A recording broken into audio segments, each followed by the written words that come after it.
أحد زعماء الإصلاح في القرن الماضي، وهو الإمام الشهيد حسن البنا رحمه الله، لما قتلوه، هذا عالم رباني ومصلح كبير، الإمام الشهيد حسن البنا رحمه الله في مصر، لما قتلوه الأعداء والخصوم تاعو منعت الجهة التي قتلته، منعت كل واحد من الرجال يقترب منه. شكون اللي داه القبر؟ داوه 4 نساء باباه كبير، شيخ كبير 80 سنة في عمره، داوه نساء على كتفه. هذه حالة استثنائية. وإلا يا إخواننا الأفاضل، يا أبائنا الأكارم، الإنسان لما يموت الجنازة يديوها الرجال، ما يديوهاش النساء. النبي صلى الله عليه وسلم قال: إذا وضعت الجنازة فاحتملها الرجال على أعناقهم فإن كانت صالحة، إذا كانت هذه الجنازة صالحة، قالت: قدموني، يعني ماذا بيا تزرقوا غاو ودوني للقبر. وإن كانت غير صالحة قال: أخروني، ماذا بيا ما تدونيش للقبر. علاه؟ لأنه راح جهنم والعياذ بالله. يا إخواننا الأفاضل، ما يقع للإنسان لما تخرج الروح تاعو احنا ما نشوفوش. لما الإنسان يجي يموت احنا ما نشوفوش، نشوفه بكر راه يلقف راح مات. لكن كاين واحد الأشياء تقع قدام الإنسان هذا الذي سيموت، سبحان الله. أولا لما يجي يموت الإنسان وتخرج الروح تاعو، أول واحد يجيه شكون؟ من؟ يجيه الشيطان. الشيطان على بالك يخدم حتى دقيقة الأخرى، ما يكرهش، ما يعياش، وما عندوش لا روتين، ولا يرقد في الليل قال الله أنا عيان. لا، الشيطان يخدم في الليل وفي النهار. حتى واحد من التابعين، الإمام الحسن البصري رحمه الله، قال: يا إمام، هل الشيطان ينام؟ الشيطان يرقد؟ هذا سؤال غريب هذا. قال: والله لو نام لاسترحنا، لو كان يرقد الشيطان والله كنا نريحه. الشيطان يخدم. فالشيطان لما يجي الإنسان في نهاية حياته خلاص ما بقى له والو، راح يموت، فيقول: اكفر، ادخل في النصرانية، ادخل في اليهودية. فإذا كان واحد شوية مذبذب يدخل في النصرانية ويموت على النصرانية ويدخل جهنم، ولا يدخل اليهودية ويموت يروح الجهنم. لأنه في الدقيقة الأخرى إذا كان الإنسان ارتد وخرج من الإسلام راحت عليه.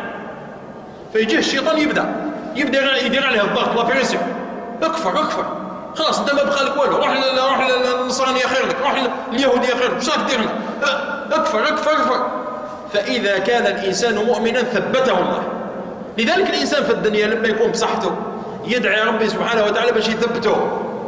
النبي صلى الله عليه وسلم كان يعلم الصحابة ويقول: اللهم يا مثبت القلوب ثبت قلبي على دينك. النبي صلى الله عليه وسلم يعلمنا هذا الحديث هذا.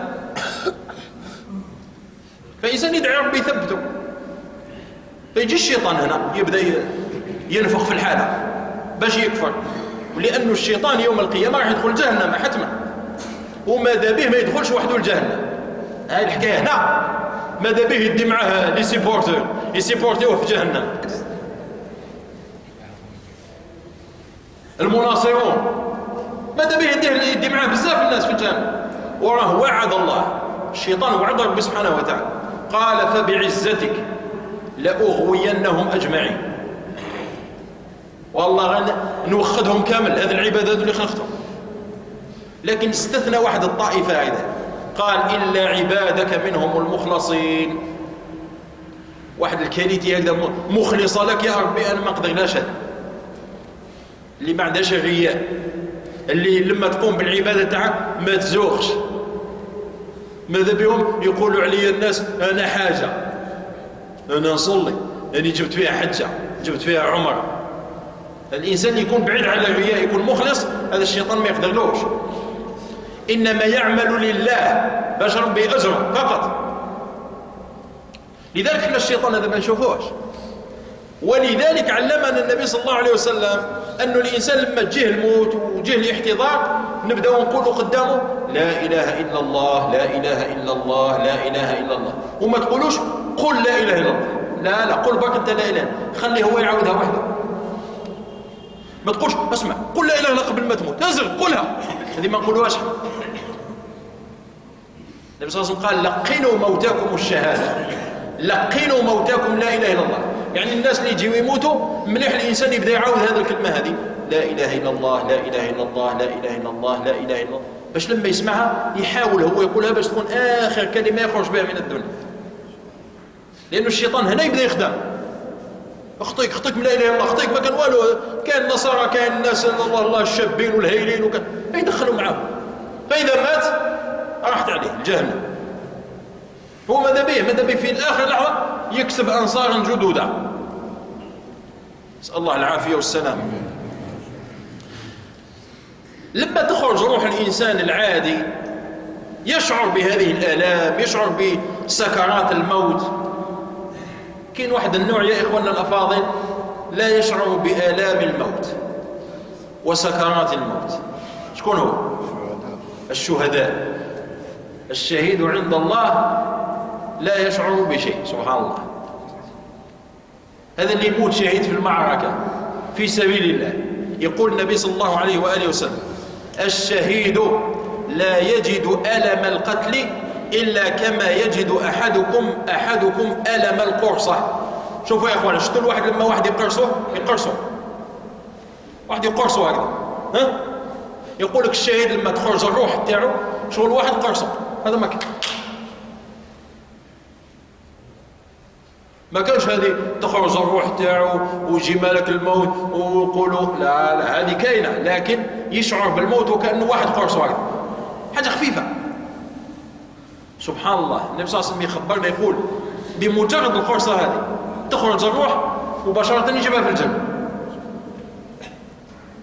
والشهيد عند الله عنده 6 خصال: يزوج من الحور العين، ويفتح له، ويوضع على رأسه تاج الوقار، ويشفع فيه 70 واحد من الأهل تاعه.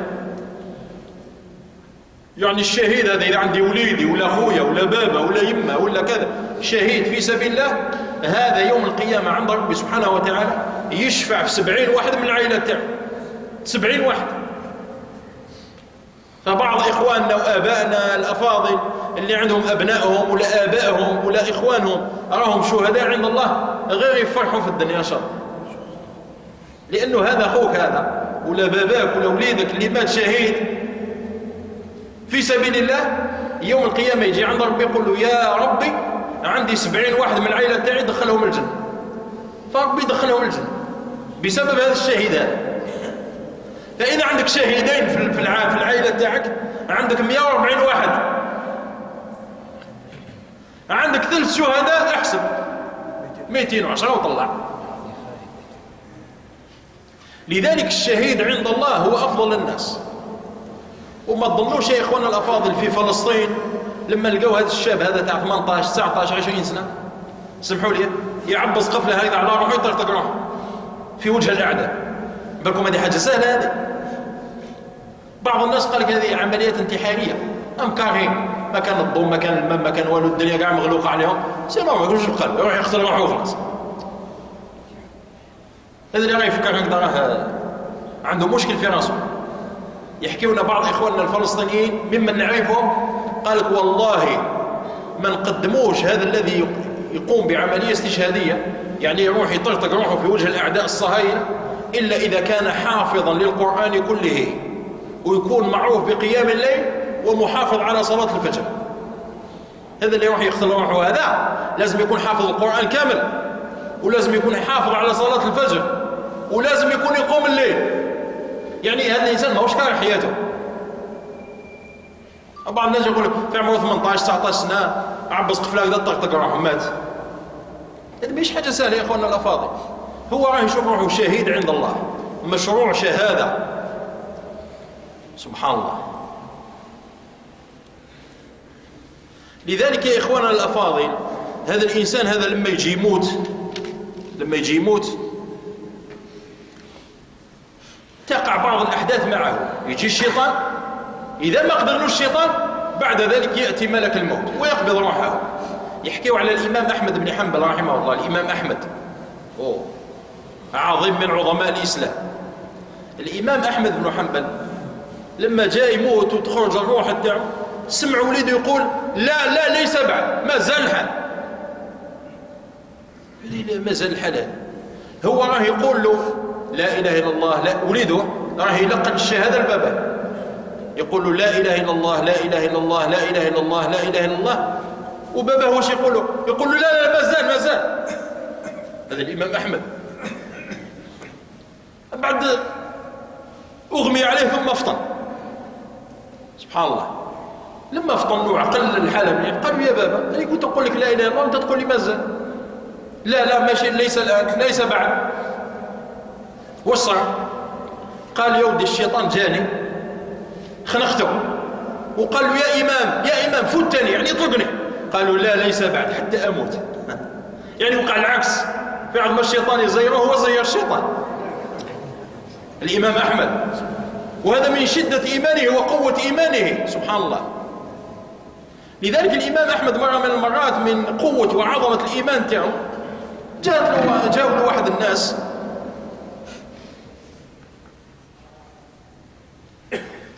واحد الناس يا إخواننا الأفاضل، وقالوا له كاين واحد المرأة راه سكنها جن، سكنها شيطان، فماذا بينا تجي ترقي لها تقرأ لها شوية قرآن يخرج منها الجن هذا. قالوا أنا ما نجيش أنا. وعلى قالوا سهلة، أكرمكم الله محى الصباط تاعه. قالوا ماكو الصباط تاعي هذا، روحوا تضربوا المرأة هذه، تضربوها الشيطان هذا يخرج. قال لك والله الشيطان هذا ولا الجن هذا لما شاف الصباط تاع الإمام أحمد جاي من بعيد خرج، مازال ما ضربوهاش. هذا من قوة الإيمان يا إخواننا الأفاضل. حتى النبي صلى الله عليه وسلم يقول لعمر بن الخطاب رضي الله عنه، يقول والله يا عمر ما سلكت فجا إلا سلك الشيطان فجا آخر. يعني يا عمر أنت كي تكون تمشي في طريق، عمر بن الخطاب يقول له النبي صلى الله عليه وسلم، يقول له يا عمر والله أنت كي تكون تمشي في طريق الشيطان يمشي في طريق واحد آخر، الشيطان ما يدورش به، يخافوا. هذا منين جاي يا إخواننا الأفاضل؟ يأتي بالطاعة، بحسن الصلة بالله، بقوة الإيمان بالله سبحانه وتعالى، سبحان الله. لذلك أختم بهذه المسألة، الإنسان يحرص على حسن الخاتمة، يحرص باش يموت ميتة حسن، يموت على عمل حسن. والنبي صلى الله عليه وسلم علمنا في الحديث وقال الأعمال بخواتيمها، يعني الصح في الأعمال تاعك راهي في الختام، لأنه قادر الإنسان حياته كل يدير في الخير ويموت على حاجة تاع شر، إيه ولا لا؟ والإنسان قادر حياته كل يدير في الشر ويموت على حاجة تاع خير. لذلك الإنسان يحرص أنه يموت على شيء من الخير.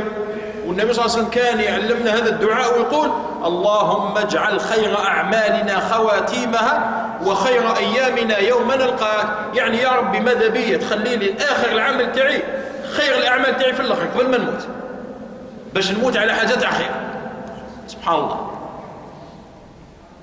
وإذا كان الإنسان مات على خير يبعث يوم القيامة على هذا الخير، وإذا كان الإنسان مات على الشر يبعث يوم القيامة على هذا الشر. في عجالة دقيقتين ولا ثلاثة يا إخواننا الأفاضل نقول لكم بعض الأحكام المتعلقة بالجنائز، نمشي سريعا إن شاء الله. أولا الميت لما يموت يا إخواننا الأفاضل نجهزوه، يعني نكفنوه ونغسلوه وكذا بدراهمه، ما هوش بدراهم غير، هذه واحدة. المسألة الثانية يا إخواننا الأفاضل، أول شيء بعد ما يموت الإنسان نخرجوا الوصية تاعه، وش وصى هذا الإنسان هذا قبل ما نديوه، قبل ما ندفنوه، قبل، لأنه ربما وصى شكون يكفن وشكون يغسل وشكون كذا. وفي الوصية موجود هذا يا إخواننا الأفاضل، الإنسان يوصي شكون يكفن وشكون يغسل وشكون يدخل معه القبر، شكون يصلي عليه إلى آخره، ويتكلم على الأمور المالية تاعه، وش خلاه مال وش كذا، إذا تفتح الوصية تاعه. المسألة الثالثة يا إخواننا الأفاضل، ماشي مليح يكثر المغسلون في غرفة الغسلان، يعني ماشي مليح واحد لما يروحوا يغسلوه يتجمعوا عليه 5 6 2 3 على الأكثر، ما نكثروش. ومليح واحد يكون واحد من الأهل تاعه، وليده ولا أخوه ولا باباه ولا شيء من هذا. ومن السنة أنه الإنسان إذا شاف حاجة تاع خير في الميت هذا يقولها للناس، قال والله الاغتسال الغسل تاعو حاجة هايلة وشفناه يبتسم والله يبارك. إذا شفنا حاجة ماشي مليحة نسكت ما نتكلموش عليها. حنا في بعض الأحيان بعض الناس يغسلوا يا لطيف وش كان داير في حياته هذا، هذا الكلام لا يقال يا إخواننا الأفاضل. من السنة يا إخواننا الأفاضل لما الواحد يغسل نحركوا له الأعضاء تاعو شوية نشوفيوه حتى نغسلوه. ومن السنة أن يغسل بماء فاتر، يعني ما يتغسلش بماء بارد ولا سخون بزاف، ماء دافئ تياد، لأنه الميت يحس يشعر سبحان الله، ما هو بارد ما هو سخون. المسألة الأخرى يا إخواننا الأفاضل نضغط له على بطنها. لما الواحد يكون مكسل في إن شاء الله كسر إن شاء الله نجيب لكم واحد هنا نغسلوه قدامكم نوري لكم كيف نغسلوه، أو ما نقتلوهش نجيبوه نسيوه بعد به صح. يا إخواننا الأفاضل لما يجيوا يغسلوه يعبزوا له شوية هكذا على حتى يخرج النجاسة الموجودة فيه هكذا يا إخواننا. ثم بعد ذلك نسد كل الفتحات، يعني كل حفرة فيه نسدوها، نيفو ذنيه دبوره إلى آخره باش ما يخرج منه شيء. هذه من السنة يا إخواننا الأفاضل. ثم نجرده من ثيابه، نحول حوايجه، ثم نوضئه. طبعا الاستنشاق والاستنثار والمضمضة نحوه، يعني نغسلوا يديه وجهه يديه راسه رجليه، لا نوضئه. ثم نغسله الشق الأيمن ثم الشق الأيسر، شغل راه يرفع في الجنابة سبحان الله لما كان حي. ومن السنة اللي يغسله يروح يغسل هو قبل، يعني لو نجي نغسل الميت قبل ما نروح نغسل الميت أنا نغتسل، هذه سنة يا إخواننا الأفاضل صح. ثم نكفنه في كفن شرعي. الراجل يكفن في 3 أكفان، والكفن هذا مليح يكون بيض ويكون ماشي مخيط ويكون رخيص الثمن. ما نروحوش نجيبوا له نديروا له الله الحرير واحد القبر ياكلوا الدود نديروا له الحرير كما يفعل النصارى يدخلوه في القبر ويعطروه يماكيوه شو راح يتزوج هو ميت. معنى حتى معنى يا اخواننا الافاضل. فكفن بسيط هكذا خفيف في 3 أثواب، والمرأة في 5 أثواب. المرأة يكفنوها في 5 قطع من القماش صح. ثم تحمل الجنازة في النعش ولا يسبق النعش أبدا. احنا للأسف الشديد اليوم لما نرفدوا الجنازة هذه الناس تروح تسبق للقبر، لا، هذه من بدع الجنائز كما يذكر الشيخ الألباني رحمه الله. من السنة يا إخواننا الأفاضل أنه لما نرفدوا الجنازة نتبعوها من الله، هي تتقدم، أما تروح تسبقها ما كانش ستاسيون، واحد قال لي ما كانش ستاسيون لازم نروح نزل بالنا الحق نشد بلاصة خلا. لما نديوها إلى القبر يا إخواننا الأفاضل ندخلها إلى القبر. من السنة أنه يدخل مع الجنازة واحد من الأهل على الأقل، يعني إذا كان الأب واحد وليده، إذا كان وليدك يدخل الأب، واحد من الأهل يدخل للقبر فيشق أو يلحد. ايش معناه يشق؟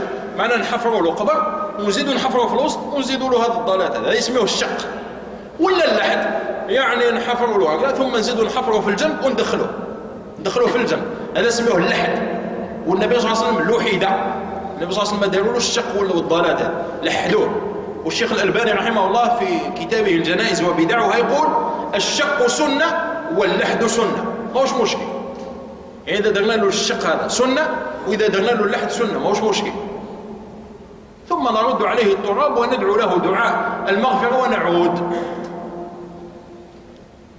ولا يجوز المشي على القبور كما يفعل كثير من الناس اليوم، يجي يعفس على القبور وكذا، هذا ما يجوز يا إخواننا الأفاضل. الواحد لما يدخل القبر يحترم. وسنأتي الأسبوع المقبل في آداب القبور وكيف ندخل القبور، ما هو الدعاء اللي نجيبوه لأهل القبور احتراما لأهل الميت. إذن هذه باختصار يا إخواننا الأفاضل هذه المحطة، محطة خروج الروح والموت ابتداء من الأسبوع المقبل. وجدوا روحتكم يا إخوان راح نعيشوا تحت الظلام لمدة 3 4 5